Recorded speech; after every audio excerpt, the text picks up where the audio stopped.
Okay, thank you very much. Good evening to you, and for those that you're still coming in, I'm just going to start the meeting anyhow. First of all, if I'd just like to welcome everybody here attending this evening, and also for those watching on YouTube channel for London Borough of Hillingdon. Details of the business to be considered today are shown on the agenda, copies of which are available in the room and can be found underneath the live broadcast. Residents' feedback forms are also available in the room and underneath the live feed broadcast. I'm assuming the feedback forms are over on the way out, so they're at the table on the way out. We are not expecting a fire drill this evening, so if the alarm does go off, please follow officers to the fire exits and out of the building to the designated meeting points. We have a few officers here this evening, so they will be able to indicate which way we need to go.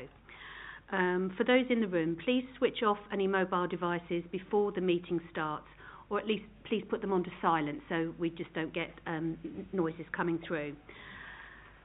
Before we move on to the agenda, I'd like to introduce myself and the officers present. I'm Councillor Susan O'Brien, and I'm the Cabinet Member for Children, Education and Families, and I will be hearing this petition this evening, and I have officers from the departments on my right-hand side. Claire Fry, do you want to introduce yourself? Good evening, everyone. I'm Claire Fry. I'm Head of Service for Child and Family Development. Good evening, everyone. I'm Sandra Taylor, and I'm the Executive Director of Adult Social Care and Health, and I have responsibility for the provider services in which the early years centres are included. Thank you. And Steve Clark is to my left, and he is a member of Democratic Services, and he will be minuting this meeting and working on the proceedings this evening. So this evening we will be hearing two petitions, both related to the Council's direct early years provision. The lead petitioners and their nominated speakers will be called upon to speak in turn. Please ensure that your microphone is turned on when you are invited up to speak, and if I could ask the speakers to go over to the desk to your left-hand side, that's where you will be actually speaking from. The petitions are being discussed this evening and considered for borough-wide petitions, and as such they are not ward-specific, and ward councillors do not have an automatic right to speak. However, if there are any present, and I do see one at the back, I will allow ward councillors to speak from the 3 wards containing council-run early years centres. Those are Pinkwell wards, Uxbridge and South Ruislip. For the record, it should be noted that today the Council received a further 94 petition signatures associated with the second petition to be heard this evening in the e-petition objecting to the closure of the early years centres. We will now move on to the agenda. So just coming before us this evening, I don't know if anyone has any declarations of interest in matters coming before the meeting this evening. I can't imagine anyone does, apart from obviously being part of the service. Secondly, to confirm that the business of this meeting will take place in public. I would like to add at this point, that this is not a public meeting, it's a meeting held in public. So the people that are invited to speak will have already been nominated, will know who they are, and they will actually know when they're ready or when they're going to be called up. So I just want to clarify that point for you. And also to consider the report this evening of the officers on the following petitions received, and they were the 2 petitions that we mentioned first. So if I could start first with the lead petition of petition number 1, and that would be Claire Goulding, please. And Claire, this evening you have 8 minutes to speak because you don't have additional nominated speakers apart from Alex, who has 3 minutes. Thank you, and don't forget to turn on the mic. Thanks. I would just firstly like to start by posing a question. Is it not politically convenient that this decision has been made after the local elections in May 22? The service was running at a deficit since 2017. So why has the decision now been made for the provision to be removed? You've previously advised Councillor O'Brien that the reason for the council's run nurseries being being pulled is down to the fact that there is a deficit which accumulated last year to the sum of 532,000, which you've said is mainly the main contributing factor of the deficit was inoccupancy. If inoccupancy is the sole issue that the council has named as being for the reasons for the deficit, what has the targeted approach been by the council? It's unclear in responses provided to date by the council what has been done to improve the financial viability and or implement steps to recoup the deficit. It is the responsibility of senior management to ensure that services are not running at a deficit. Year on year, this service has run at a deficit. What is the percentage of the losses as against the budget? This we do not know. Whilst we are reminded that this provision is not a statutory requirement, the benefit of such provision is clear for us to see.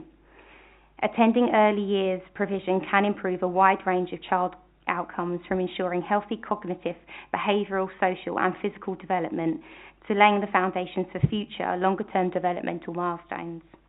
Quality education from an early age is linked with higher earnings, lower chances of becoming unemployed, better health and reduced crime. Surely this is something that the council would prefer to invest in. Whilst the council has stated that there is sufficient or good outstanding provision within the Hillingdon Borough, they do not appreciate the associated cost with sending a child to one of these alternative nurseries.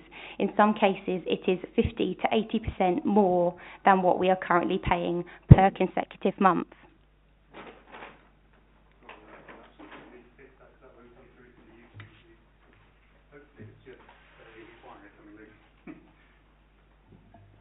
That's all right. Yes, so as I was saying, in some cases it's between 50 and 80% more than what we're currently paying per consecutive month.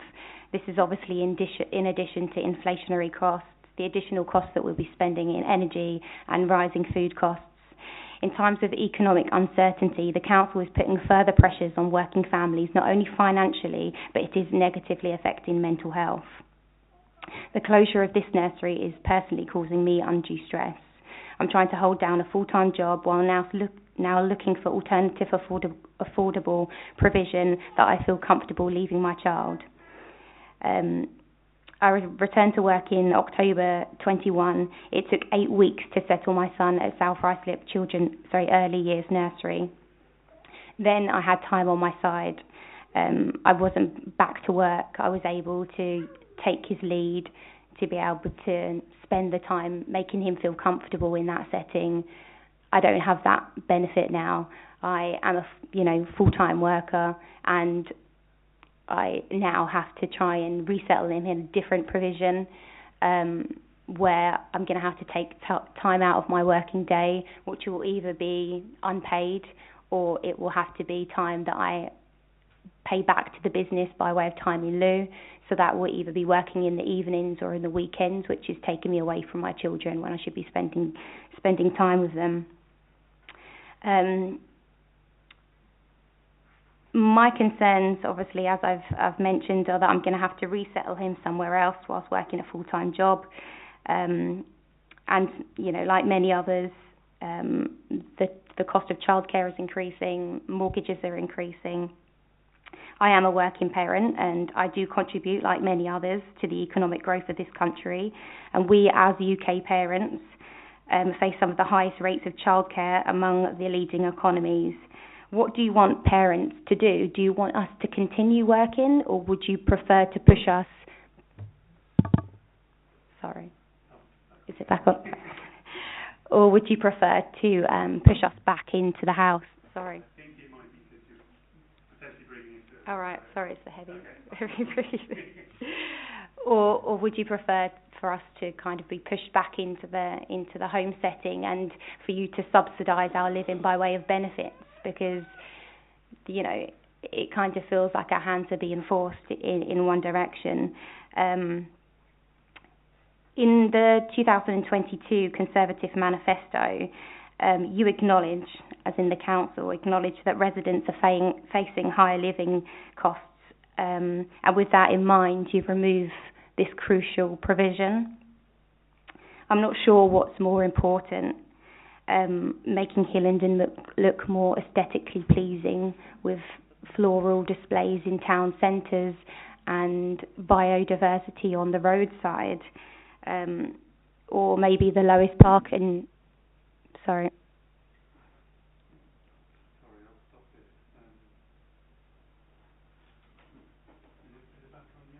Yeah, I think so. We can hear you very clearly without... Sorry, okay, yeah, so maybe... It's not a requirement that we are coming through to YouTube, but if it does keep happening then... Okay, fine. Sorry, yes, so as mentioned in your manifesto, you acknowledge that the residents are facing higher living costs, and with that in mind, you've removed the provision for affordable childcare. My suggestion was what was more important, making Hillingdon look more aesthetically pleasing with floral displays in town centres, wildflowers on the roadside, and retaining lowest parking charges in West London. I'm not sure these are fundamental amidst a cost of living crisis. You could recoup some of your losses if you increased parking charges. You could also promote at the same time being greener by encouraging people to not use their car for short journeys and using public transport. But yet you see low parking costs as being more important than affordable childcare. Your overriding objective, as stated in your manifesto, is your commitment to putting residents first. In your words, nobody else will. Are you listening to what we want? Or is it because our children only equate to 1% that this number is admissible to you? Councillor O'Brien, you stated that it is not the responsibility of taxpayers to subsidise childcare. I am a taxpayer. We are taxpayers. So why can we not benefit from subsidised childcare? We pay into the public purse. I do not receive the benefit of many of the services offered by the borough, but that does not mean that I consider these less deserving. Thousands of parents rallied in Westminster at the weekend regarding childcare. This is clearly an emotive subject which we feel impassioned about. Central government are clear that supporting families with the cost of living and access to childcare is a priority. So why doesn't Hillingdon Council lead the way with that? The removal of this provision might be a short-term financial goal for the council, but looking forward, you will just be shifting the deficit elsewhere. We would like to invite the council to a pragmatic discussion, to attend the nurseries that you are closing, observe the children and your staff. What a wonderful provision. What a wonderful provision you have provided thus far that you now seek to remove. Speak to the parents, listen to them, and realise that you have made a poor decision to remove... Speak to the parents and listen to them and realise that you've made a poor decision to remove such an important setting. Thank you for those in attendance for indulging me with a response.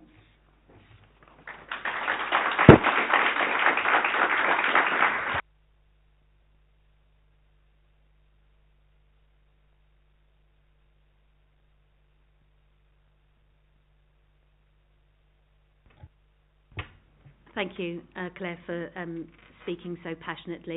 You have asked a lot of questions in there. This is not the forum to actually answer the questions that you've asked, because some of them are quite in-depth. But from the recordings that we can take this evening, we can actually find some of the answers for you and provide them. I think some of them have probably been answered already, but we will obviously answer any that have not been answered as of yet. Okay? Thank you. If I could now ask the nominated speaker, Alex Sims, please. You have 3 minutes to speak, and I invite you to now go over to the mic. Thank you.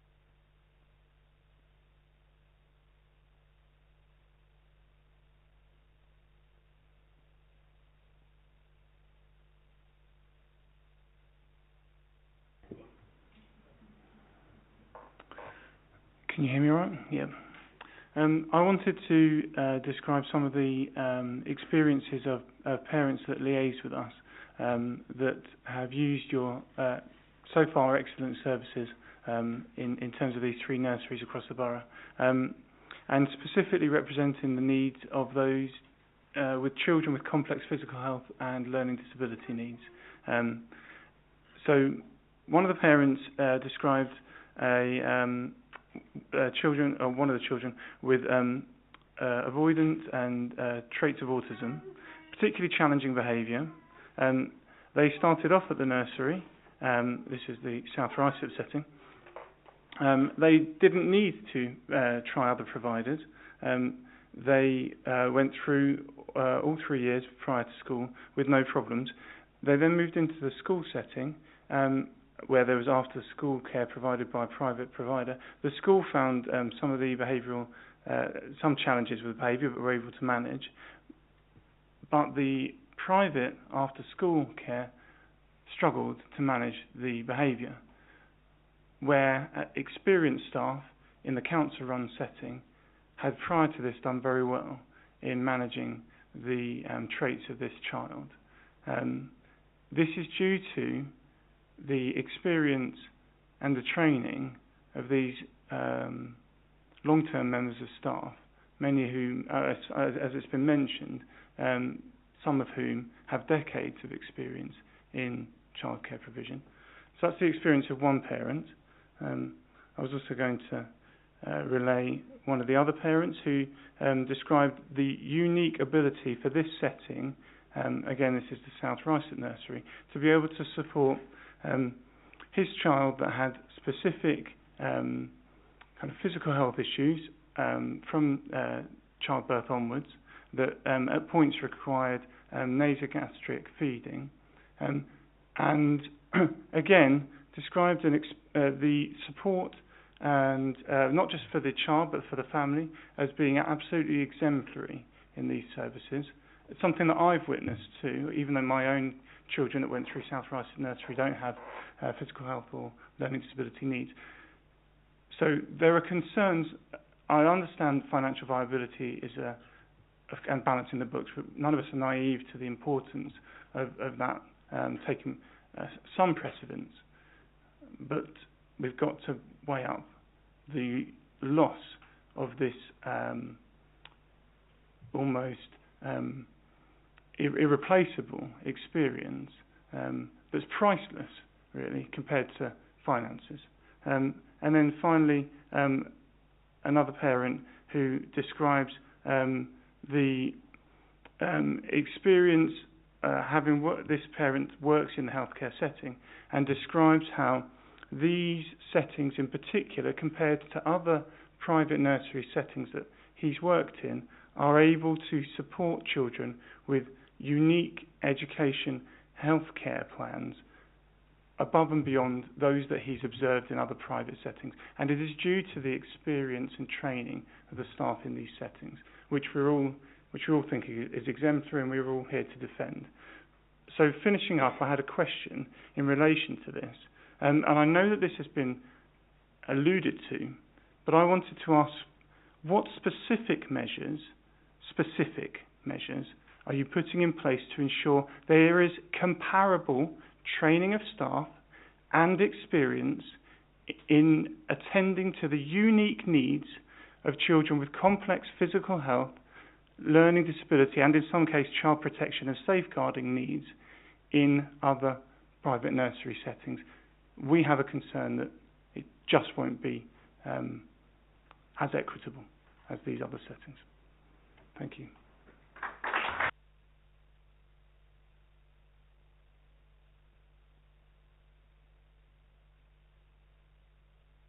So once again, thank you, Mr. Sims, and we will obviously have to come back to you with that answer. We will not have that information here for you this evening. I now move on to the second petition, please, and Mr. Bukowski? Yes. Thank you very much.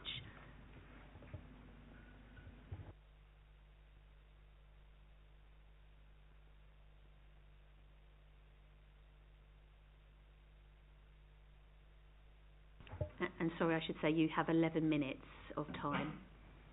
Okay, thank you, and just press that button. Perfect. Can you hear me okay? One of the things we get as parents since the decision was made was a generic email that says, we appreciate this decision is tough. We appreciate it's a hard time, but it's a decision that's made. Well, I don't think the council does, because if you step away from the decision that was made, You mentioned that since 2017 the settings have consistently been making losses. Yet effectively what it feels like is you've waited for 5 years for these to make losses, not taking into account the consideration of local council taxpayers, waiting for property prices to peak, waiting for energy prices to increase, waiting for the cost of living being at the highest level in 30 years, alongside a load of other pressures that are pretty unprecedented. And it feels like the process we're going through now, bar the theatrics, is you're doubling down on the decision. Now, as a resident and even as a human being, that just feels really tone deaf. And if anyone kind of disagrees with that and doubles down, I'd go as far as calling it semi-sadistic, because all we're trying to do as parents is say, look, we appreciate the challenges that you've had in running the settings. We appreciate that certain decisions were made, but actually there is, at a time like this when parents need it most, and I think your community needs it most, it's really important to support that community. Now, what I'm not saying is let's just carry on as is and ignore that there were fundamental issues, there were decisions that were made or not made. What I'm saying is let's get into a proper dialogue. Let's make sure no one saves. Let's make sure we save face for everyone involved and say, look, what can we do? What can we do together as parents? There are people, I think, the point in time we're in right now, we've got still parents that are very passionate about the settings.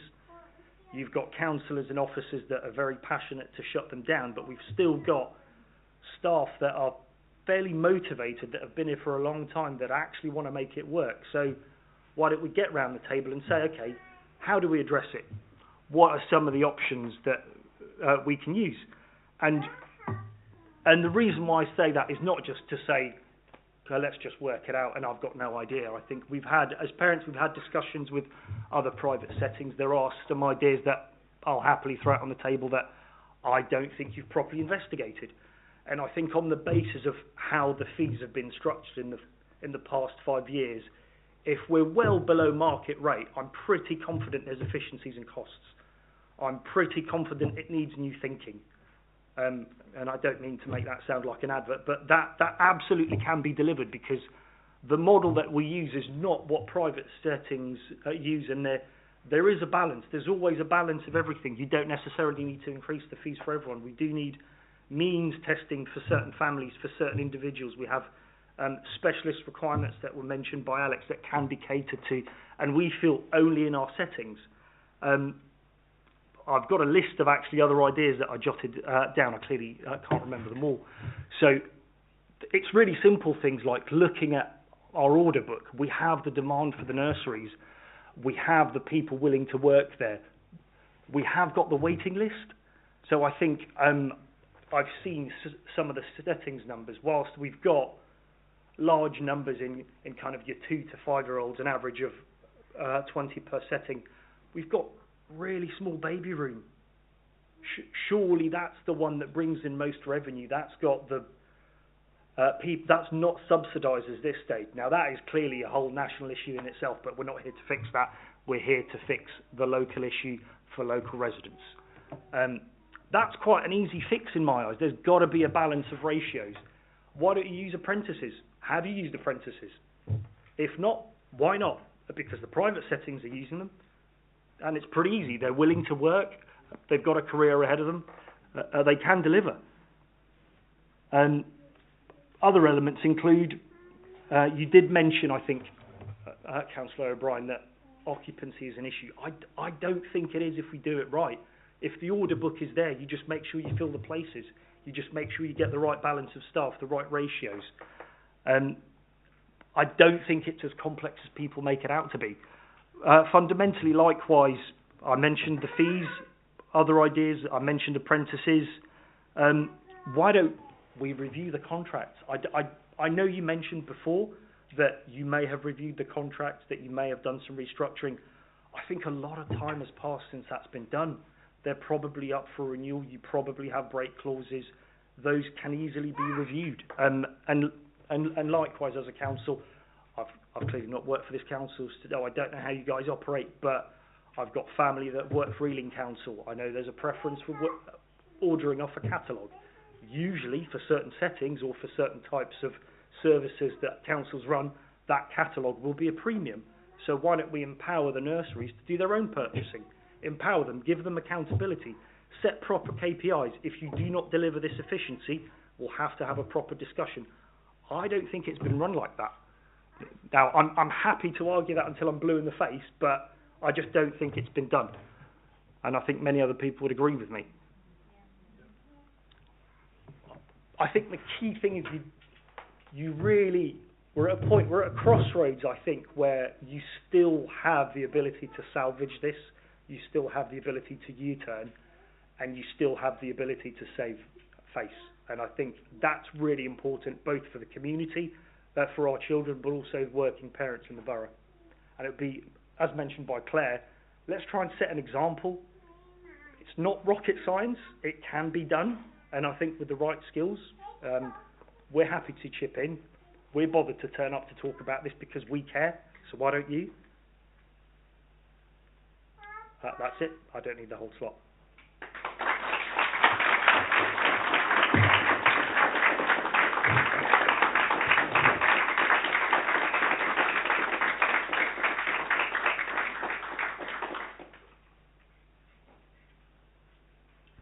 Thank you very much. Some of the things that you mentioned there, I have answered, and you actually alluded to it in your comments. If there's anything else, as Claire is writing everything down here. I mean, obviously Steve is recording this meeting anyway, but looking at some of the queries that you have, I'm sure that we will be able to see what we can try and... again, I can just say what you're asking is too deep for this petition hearing this evening, but not for us to be able to come back to you with a response. Yeah, but I was going to say, I don't think I'm asking for something too deep. I'm asking for a dialogue and to keep it open. That's what I'm really asking. Okay, thank you very much. There is now an opportunity for the relevant ward councillors, and there is only one in the room that I can see. I don't know if you wish to speak, Councillor Bowles, or not. It's entirely your choice. Thank you. So, Councillor Bowles is from Uxbridge Ward.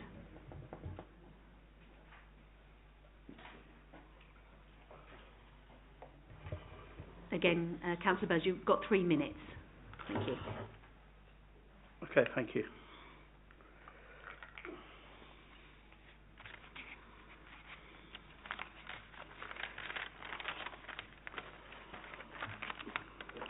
Thanks so much, and I wish to offer my support to the petitioners into wishing to keep the early year learning centres open. I must admit that when I received a decision email on the 4th of August that the 3 centres were to close, I had to read and reread a number of times. Where was the consultation on this decision? Where was the evidence to back this decision up? The next day I started to receive emails from concerned parents, absolutely gobsmacked and bemused by this decision and what it meant to their and their children's lives. This quickly turned into anger and frustration over the council's lack of evidence, which was quite understandable. Parents were telling me that there were no places available in other centres and near to where they were living, and that the other centres were pricing them out of existence. The 3 council-run centres have over many years been seen to be a first-class facility that have given thousands of children a fine start in their educational pathway, led by a first-class staff group who have given many years of service, which will all be wasted. If you ever truly want to consult on the centres, you would have discussed with parents and users, as well as the staff and unions, to try and find a way forward. Please reconsider your decision. There is still time to do this, and there's been some really good ideas thrown up tonight. I'm sure there's a way forward. And let's restore a much needed and much loved service to the borough. Thank you very much.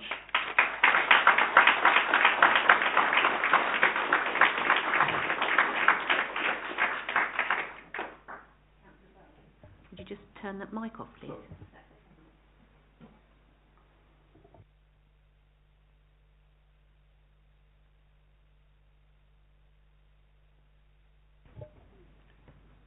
Thank you, Councillor Bells. So there has been a number of questions that have been asked this evening, as I have already said, and there will be opportunity for us to at least try and respond to them, not obviously most of them for this evening. Again, as Councillor Bells was part of his statement that he made, I believe that some of those questions have been answered. There is no right to consult. But what we have got here this evening is to have this conversation and with this petition hearing for you to be able to continue to put your views across. What I would like to say that from this evening, the decision is not. It's still sitting at paused. We will go away from here. We will take into consideration what you've said. We will look at the questions and respond to you in written fashion for some of them, and obviously make communications with the petition leads, and we will move forwards. Again, I can't make a full and complete decision here this evening, but I just want you to be aware that we will and will continue to look at what it is that you've said to us this evening, and what you've said and what you've written to us in the past. On the basis that it's... Sorry, this is still not a public meeting, but please, yes, Mr. Bukowski, and then Ms. Goulding. I've got a feeling we're going to literally ask okay. As it's the 1st of November, yeah. you've paused the decision. Yeah. What are the time frames for your other decision, new decision? So I think that we will have to go forwards into December at least, so it will still be quite tight up to the line. And I think what it's very important for me to say to you this evening is that if you are making alternative arrangements, and for this moment in time, I think you should still try and have those conversations, and have those conversations with the Family Information Service, and to also have those conversations with the nursery managers. Sorry, just for clarity, am I right?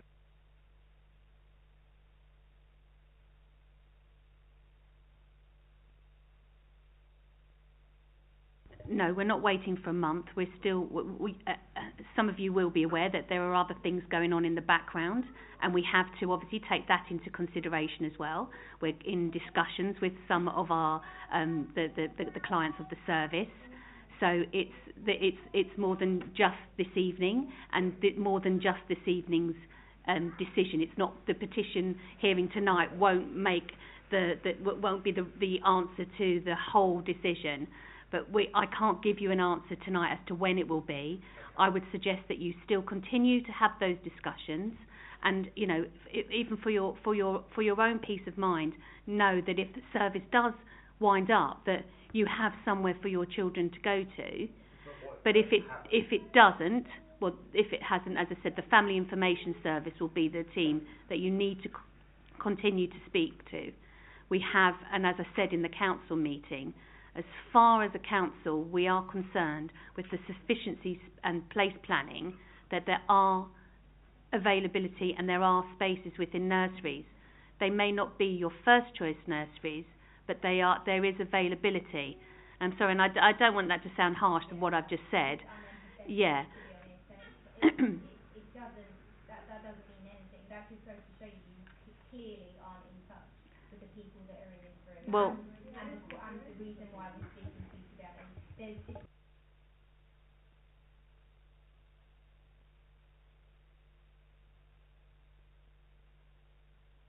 I mean, I think it's difficult to be able to say that to say no to people, and to especially to our residents. And as you did allude in your conversation, you are a council taxpayer, but this is a very small service that's taken quite a lot of money up, and it's really important that even that money that goes this year, we have to be thinking about all of our residents.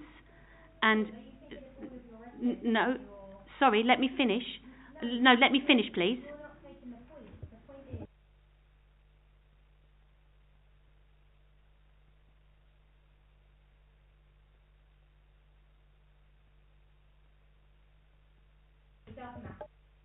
That isn't what I'm saying. Okay. Well, we're not going to win on that one, are we?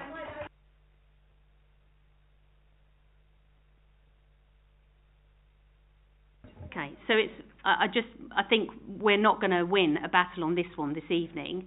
So, I'm sorry if you think that I'm not empathetic. I have a family. I've done exactly the same as what you've done. You're in the same situation as what I was in about 20 years ago, but we're still in the same situation. So I do have empathy. I'm just, unfortunately, a little bit further down the road from where you are today.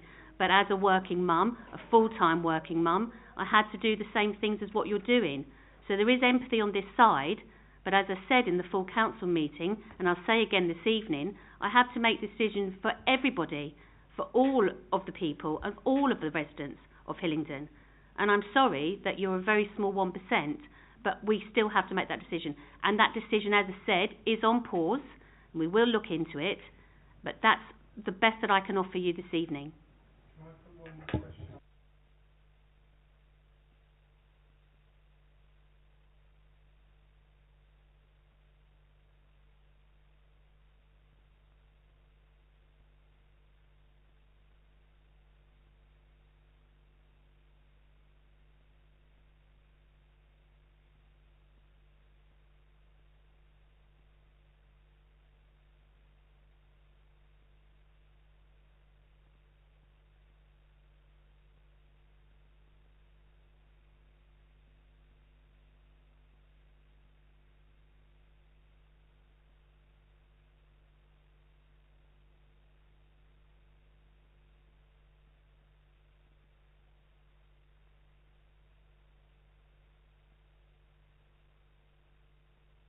I'm just going to stop you there because I don't have control over assets. I'm control over the service.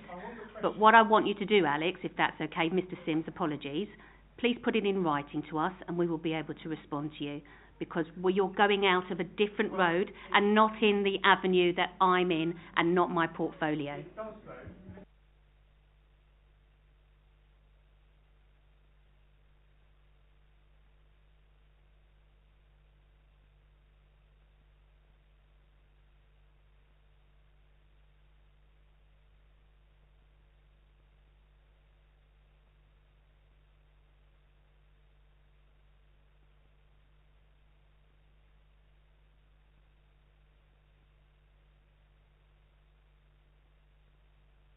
Well, I can't answer that this evening, as you are probably very aware, and I will have to just leave it at that. But we will take that question forwards, and again, we will give you a written response. Okay? So thank you very much. It's 6:40. I'm going to close this meeting. Thank you.